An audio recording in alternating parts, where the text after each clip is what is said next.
Hello and welcome back to the channel. Right, today I have from, I suppose you could call it a new manufacturer, third party. And for those that don't know, third party is the offshoot from Quan Guan.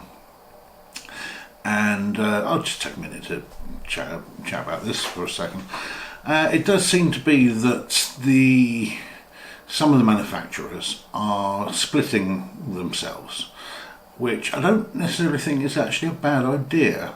Leahy did it a little while back, and they split off into themselves, Leahy and 12Go, with 12Go as the premium brand and Leahy as the let's go for the cheaper pocket money sort of price models. And I think that was probably a good idea because Leahy didn't have the greatest reputation in the world, so to try and change themselves and get themselves associated with a premium brand would be slightly tricky. So it was a lot easier for them to go off and create 12Go, and that's their premium brand. Quan Guan have done it the other way round. And Quan Guan, while they've had quality control issues, have generally been pretty good as far as accuracy is concerned, and it's certainly been noticeable in the last few months with a lot of their releases that they are definitely going for the premium market with the Quan Guan name. So if you look at things like the Sturm Tiger that they released in a couple of variations, as well as the new SDKFZ 251, which also looks very, very nice. And certainly on their packaging and their artwork, they've really upped their game on that. So what they seem to have done is they've split off into 3rd-Go, which is more their pocket money range. And what's quite nice is while they have released, obviously third party have released a lot of models recently to get themselves going, very few of them seem to have been previous Quan Guan models, which is quite nice.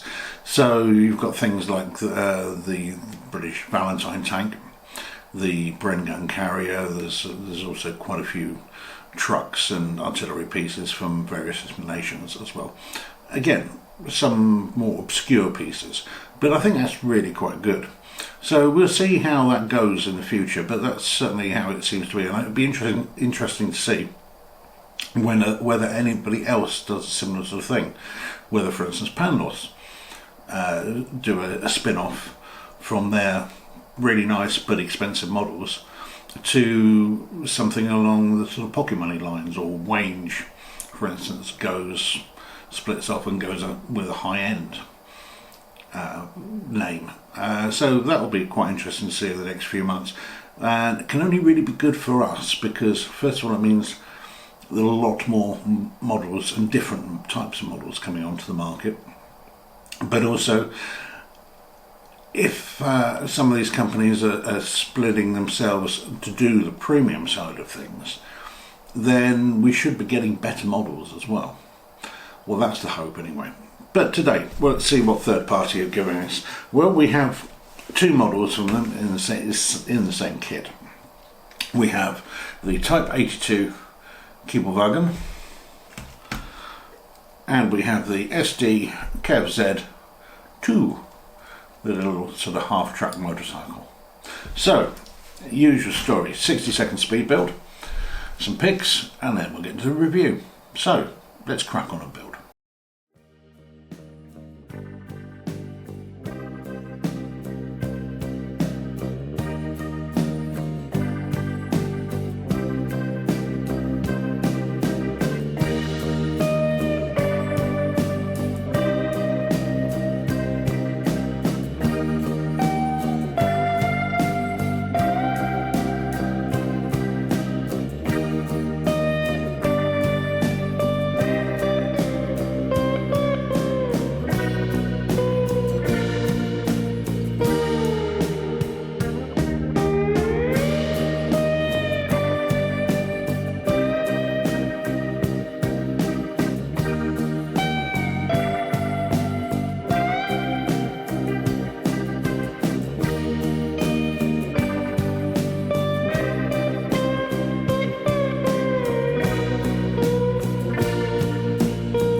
Now, first thing is that, well, obviously the bags were not numbered. So unsurprisingly, at least Quan Guan are consistent there, or third party are consistent. And unfortunately, we also have just the sheet of paper. Now, I did get their cutting costs on the third party side of things. They are more pocket money friendly, so therefore will be cheaper. And I don't really know how much extra a little booklet would cost. I'd personally be willing to pay an extra little bit for something that's a little bit more upmarket than this. However, having said that, and as much as a lot of you know how much I hate just single sheets of instructions, these are probably the best single sheet instructions that I've done ever, period. They are very clear. They're not too much of a jumbled mess, which is the biggest issue I find with printed sheets. It seems to be that they sort of start off with the best of intentions and then realise, oh, actually we've only got, we've got 20 stages in the top half, and we're running out of room, but we've got 25 stages to cram into the bottom half of the page, and it all gets jumbled. And yeah, so whilst I'm not particularly thrilled that it's a single sheet, it is at least the best one that I've ever done. So now, no warpage, no discoloration. I was missing one brick, which was one of the little axles on here. You can probably just see that's just ever so slightly different colour. Now, I do have a stack of these, not unfortunately in this particular colour, so it was fine, and they are quite a common part that is spare at the end of most builds I have found. However, still missing a piece. Right, and as I've got it in my hand, we might as well start with the SDK FZ2. Now, as you can probably appreciate, with these two models, there's not a great deal of pieces for both of them. I think it's just over 300 for the pair. So there's not a massive amount. This was probably the more difficult of the two, believe it or not, to build. Mainly because of the front on the forks. I had a slight issue trying to get the hinge in that this sort of sits on, and also what I found was that the handlebar and light were really quite tight at the front here, but otherwise the rest of it went together very easily indeed. The tracks are one of the smallest set of tracks that I've done, and were a little bit difficult for my big fat fingers to manipulate, but it was okay. And to be quite honest with you, between the two of them, you're probably not going to get much more than about an hour and a half out of them. So it's, to be fair, it's kept up the, I keep wanting to call them Quan Guan, even though it's third party. They've kept up the reasonable levels of accuracy that you can expect on a model that is probably 150 pieces. There's only so much you can do. Let's just grab a minifigure a second. Can't remember which one this is from. I think these are probably Slubin ones. You don't get any minifigures with this.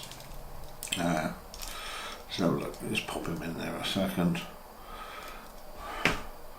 Well, there's a reasonable sort of size. Certainly the fit is absolutely fine. The only real issue I've got with that is if you wanted to connect him to the handlebars, which seems a reasonable thing to do. These handlebars, as I say, will not move at all. They are broadly stuck in place, even though it is on a hinge. They're just so close to this that it won't move. But for a small little piece, and certainly if you were doing any sort of dioramas or whatever, this would fit in very nicely. It was ubiquitous through the German forces in World War II and to a degree afterwards. So it's a nice little piece. It's only 150 pieces. It's okay. Now, I have to say probably the better of the two models, personally, is the Kubelwagen, which, if you don't know, was based on the VW Beetle. And it's actually really quite nice. I mean, it's certainly got the captured the look very well, I thought. While it would have been nice as well to have had the convertible roof in some way come up, that's probably asking a little bit too much. The doors do open, although they're a little stiff, and therefore that tends to happen. So just be aware of that. If you're going to use this in any sort of diorama, it's another good piece you use on that type of thing, then you probably want to sort out how you're having the doors before you actually put it in the diorama. But again, this is, as I say, of the two, slightly easier to build. It is a touch more fragile than the Type 2, but again, it looks how it's supposed to look. It was again relatively easy to build, slightly easier, as I say, than the Type 2. It's perhaps a little bit more fragile, but it does run very nicely indeed. Now, going back to the tracks do rotate around very comfortably. That wheel I find is a little tight, but that could be me more than anything else. But there we go. So, how much was this pair? Well, it came landed to the UK at £6.04, which is certainly in line with previous Quan Guan products that I've done. So it certainly seems to be that third party are keeping that sort of pricing structure that the parent company had beforehand. I have got a couple of other bits by third party as well, partly because they're just pumping out so many models at the moment. And they are all in the sort of same sort of price bracket, so I think it's definitely an area that they're heading into. So would I recommend these? Absolutely, for not a lot of money. I mean, these are not centerpiece models by any stretch of the imagination. They're not one of the Stone Tigers, for instance, with the crane and the shell or whatever, or they're not the K5 Leopolds, the great big train pulled artillery piece. They're not that sort of centerpiece, but these are nice pieces to go around it, helping flesh out, if you're into that sort of thing, any sort of setting and diorama. They're also, yeah, they're pretty good for kids as well. Certainly at that price point, kids will, if they're using their own money, kids will love it. And easy for dad, granddad, mum to sit down with them, do a bit of bonding time building these two.